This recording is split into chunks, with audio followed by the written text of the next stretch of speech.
So what's up, Freedom Foods family, and welcome back to the channel. Today we have a little bit of, I would call it good news. See, if you've been following the channel for any length of time at all, you'll know a couple weeks ago we had our duck flock of, it was 50 ducks and 2 geese. That was the protectors. What's up, buddy? Good boy. We had them just decimated. Just came out here one day. We hadn't lost an animal on the farm to a predator since we've been here, and go out there one day and there's only 2 ducks left. Well, I start looking around. Hey, easy. I start looking around and I can't find any of them. So came out to be that we found the majority of them over the next week. Just scattered all throughout the farm and even across the street. Really sad. Good whole coyote pack came out and, you know, took them out. Well, I got up in the tree that night and just to see if you know, they'd come back, try and clean up their mess, come back for more. And well, not one, I took out one of, it was like 6 or 8, I forget, but I took out the leader of the pack and I thought that would fix things. Well, come to find out, our neighbors all around here, it seems like everybody's lost some sort of animal to coyotes. And last night we were actually out pretty late trying to see if we can wait by my neighbor's farm because he lost a lamb. They think they got one of his dogs. It looks like there's a pretty big pack around here that we need to contend with. And I think it's because of the drought around here that they're running out of food and it's making them a little bit more ballsy. And what happened the other night was I hear this commotion going on at about 2:30 in the morning. And I'm going, what the heck? Come outside. Pepper, stay down. Yeah, that's Pepper, by the way. She's an integral part of the story. Okay, stop, Pepper. I come out to our backyard because that's where our outside dogs live, and because we live on a highway, I don't want my guard dogs just running through because that's just a recipe for disaster for them to get hit. So they stay in the backyard and they get a 360 view. They've done a great job protecting the ducks. We're on the way other side of the farm, so now I know if I'm going to run the ducks like that again, they're going to be on this side. Well, at about 2 o'clock in the morning, there's a big ruckus going on outside. By the time I get my shoes on and I get out here, what I see is our boys, Harley here and Hercules here, in a tussle. Not between themselves, but a coyote actually jumped in to our backyard. Yeah, these are Anatolian Shepherd Great Pyrenees mix. One weighs about 160, another one weighs about 140, 145. Yeah, that's not a good recipe for a coyote.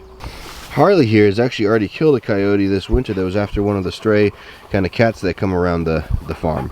Like I said, I get out here and this coyote, more than dead. To actually clean it up, I had to get a shovel. Why? Because these dogs, they're so vicious. They ripped it into 6 different pieces.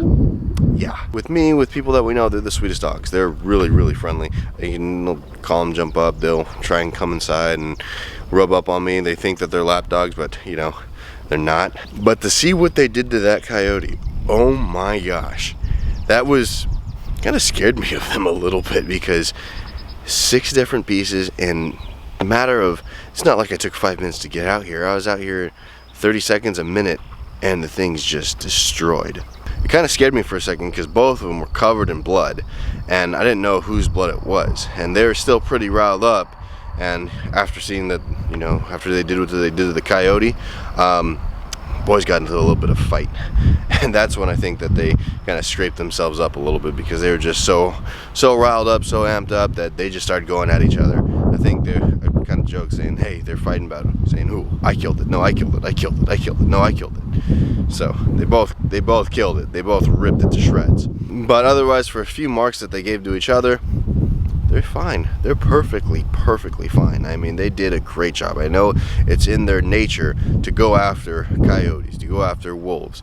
It's even said that 2 of these guys can take down a bear. I don't know about that. That's pretty scary. They're called bear dogs because they can protect the livestock from predators like bears.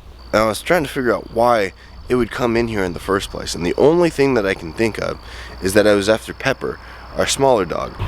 See, Pepper here, she's only about 30-35 pounds on a good day, and I think the coyote was actually after her. But this guy and his brother are her protectors. Now I do want to make something clear. I'm not out for coyote blood. You know, since we've been here, I haven't gone and shot a coyote until they attacked us, until they went and attacked our ducks, until they went and attacked you know, my friends' flocks of sheep, chickens, goose. People around here have lost a lot of stuff. But it wasn't up until this point that we've actually lost anything to a predator. So I didn't have a problem with coyotes. Hey, I've seen them on the farm. They can come and go as they please. Just don't attack our stuff. But as soon as you attack our stuff, you gotta go. And now it's war. And the thing is that this isn't just one or two coyotes. This is a big pack. And I think maybe multiple big packs that somehow merged or something, because my friend's full-grown sheep got last night along with his dog. And I went over there, and it was just the spine and the head. I mean, everything else, just completely gone. You wouldn't even recognize it. You just walk right past it, and you could miss it pretty easily because there was almost nothing left. And it's only been up until this point that it's been time to go after the coyotes, to go kind of on the offensive, because these coyotes got to go. I mean, we had a deal. Me and the coyotes had a deal. They can go out, eat all the bunny rabbits, the squirrels, all the wild stuff they want. Just don't touch my stuff, and I won't go after them. Pretty simple. And it's worked out really well. See, coyotes, you know, they help keep the rabbit population down. They help keep the deer population down. They keep, you know, kind of everything in check. Things get out of check with the drought, and their food kind of starts to disappear. Well, they go after our food. But when you do that, sorry, we come first. Our animals come first. That's just one of the things of being a farmer, is that you got to protect.